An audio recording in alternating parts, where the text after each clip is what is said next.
Plantation workers from several estates in Muskelia gathered near the Muskelia bus station this evening and held protests against the opposition stance opposing the proposed increase of the 200 rupee daily allowance. අපේ ජනතම ආර්ශයක් පඩි වැඩි කරලා දීපේක ඕගොල්ලන්ට අමාරුද මේ ගිහිලා නඩු දාන එක.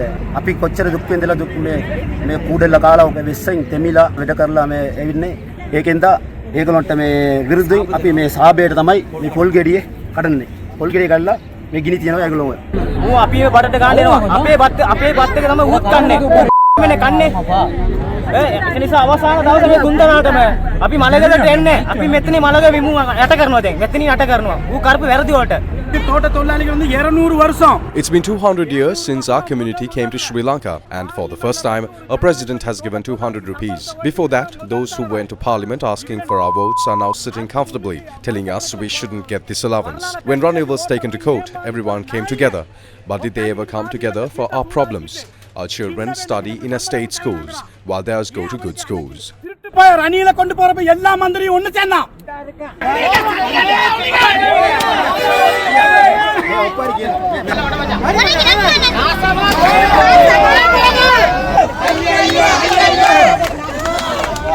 ஐயோ මේ ජනාධිපතිතුමා දීපු සල්ලිය මේ වරුන් කවුද එපා කියන්නේ අපිට දෙන්නේ කියන්න වරුන්ගේ සල්ලි. Meanwhile, the estate workers gathered in Bogavantalawa town today to stage protests.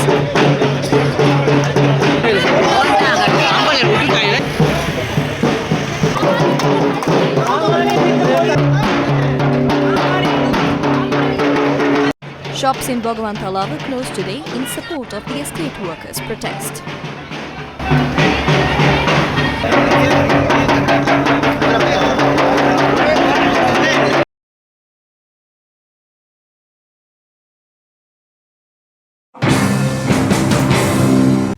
In the face of public opposition, three Samagijana Balawege MPs, Mano Ganesan, Radhakrishnan and P. Digambaram, voted in favour of the 2026 budget, supporting the proposal to increase plantation workers' wages. Meanwhile, Jeevan Tondaman, General Secretary of the Ceylon Workers' Congress, who is in the opposition, also voted in favour of the budget. Speaking at a media briefing, P. Digambaram said he voted in favour of the budget with genuine conviction. ආණ්ඩුවට මම කියනවානේ එමෙදිසිම කියනවානේ මේ ආණ්ඩුව ගත්ත තීන්දුව අපි අගය කරන්න ඕනේ. මොකද කිසිම ආණ්ඩුව මේ ආයෙවෙන් සල්ලි වෙන් කළා නැහැ. ඉතින් මේ ආණ්ඩුවට ක්‍රෙඩිට් යන්න ඕනේ. අපිත් ඇවිල්ලාම පාර්ලිමේන්තු කතා කරා ඡන්දත් දුන්නා. Meanwhile, a group of senior members of the National Union of Workers, led by Palani Digambaram, held a media briefing today announcing their decision to leave the party. They stated that they plan to form a new organisation to advocate for higher wages and the rights of estate workers.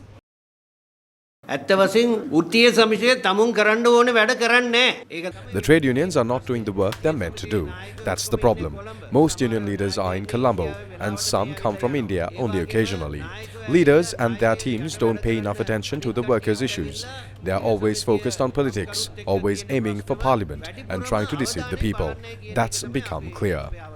තමුන් හැමදාම දේශපාලනේ ඉන්න ඕනේ, තමුන් හැමදාම පාර්ලිමේන්තුවේ ඉන්න ඕනේ, තමුන් හැමදාම මිනිස්සුව රවටගෙන ඉන්න ඕනේ කියන මතය තමයි එතනින් තියෙන්නේ. ලංකා කම්කරු කොංග්‍රසයේ NUW කියන දිගම්රාමතුමාගේ The Ceylon Workers Congress and the National Union of Workers, MP Digambaram's party, are both working mainly to deceive the people. I cannot follow them, and I cannot serve the people under their leadership. Going forward, we will form a new party and a new trade union. This will not only serve the upcountry workers, but also reach out to the millions of estate workers living outside the estates. ලක්ෂ ගාන අපි වතුකර ජනතාවට අපි සේවය කරන්න අපි සූදානම් වෙලා ඉන්නවා. Ajith P. Perera of the Samagijana Balawege clarified today that MP Rohini Kavirathne's opposition to the budget proposal to provide a 200 rupee allowance to plantation workers was her personal view and not the official stance of the party. He says that her actions, filing complaints with the Bribery Commission, the National Procurement Commission and the Auditor General, were done independently according to her own perspective and does not reflect the party's opinion. ඒවට මේ කවිරත්න මෙතනින් පැමිණිල්ලකුත් දාලා තිබ්බනේ. අල්ලාස් කොමිසම. This was entirely her personal opinion. She did not come to cast her vote and abstained from voting. Her view does not reflect the stance of our party. Leader of the SJB, Sajid Premadasa, has clearly stated that we unconditionally support increasing wages for plantation workers. We are pleased that the government contributes, and we have no objection if the private sector does as well. If both work together to further improve the lives of plantation workers, it is appropriate, agreeable, and fully supported by us. Dongfeng Box by Euro Motors. Smart, stylish, unstoppable.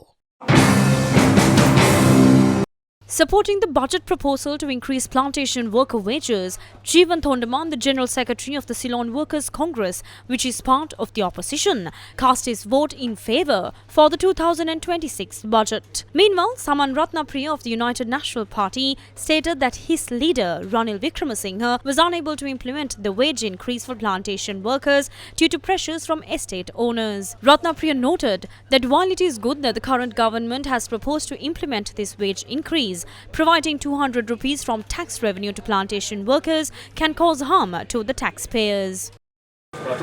We need to increase wages for plantation workers. Ranil Wickremesinghe also made considerable efforts towards this. However, due to resistance and pressure from estate owners to delay the increase, it was postponed to some extent. As a result, a policy decision was eventually taken. President Anurukumar Dissanayake decided to increase the daily wage from 1,350 rupees to 1,550 rupees, which is good, and we agree with it. However, the method of providing this is a concern. When profits go to plantation workers, if 200 rupees is provided to workers from taxes collected from ordinary citizens, business people and professionals, it creates a burden on taxpayers. Taxes should primarily be used for education, healthcare and relief for the poorest. Using tax revenue to fund wages increases in profitable estates, effectively allowing owners to gain more profit while burdening taxpayers, is the issue. Increasing wages for plantation workers is necessary. There is no debate about that. වතුකම්කරුවන්ට වැටුප් පඩි කරන්න ඕන. ඒකට කිසි විවාදයක් නැහැ.